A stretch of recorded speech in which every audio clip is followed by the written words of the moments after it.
ইয়া আল্লাহ মাকে রেখে আসছি বাড়ির পাশে বাগানের ভিতরে মাওলা, বাবাকে রেখে আসছি মাওলা।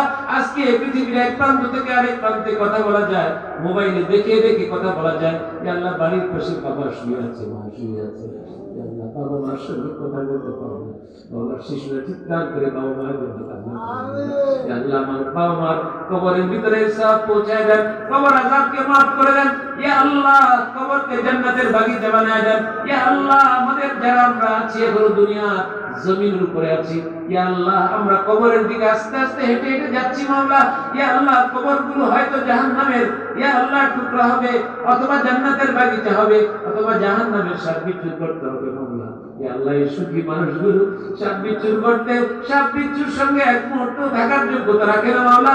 ইয়া আল্লাহ আমাদের কবরগুলোকে জান্নাতের বাগিচা বানায় দেন মাওলা, আমাদের সন্তানগুলোকে ঈমানদার বানায় দেন মাওলা, আমাদের ঘরের নারী শিশু, আমাদের ঘরের পরিবার, আমাদের স্ত্রীদেরকে আল্লাহ আপনি নেককার পরেজগার বানায় দেন মাওলা, আমাদের আপনজনদেরকে আল্লাহ বন্ধু বান্ধবকে নেককার পরেজগার বানায় দেন মাওলা।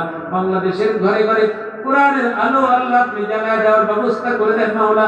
ইয়া আল্লাহ এই মসজিদে কোরআনের তালিম হয়, এই মসজিদকে এলাকার জন্য আলো ভর্তিকা হিসেবে আল্লাহ আপনি কবুল করে দেন মাওলা।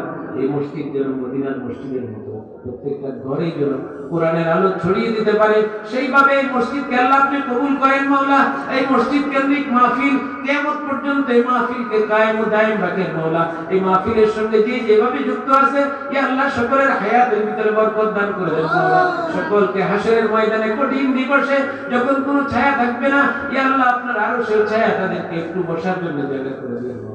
وصلى الله تعالى على خير خلقه محمد وعلى آله وأصحابه أجمعين سبحان ربك رب العزة عما يصفون وسلام على المرسلين والحمد لله رب العالمين.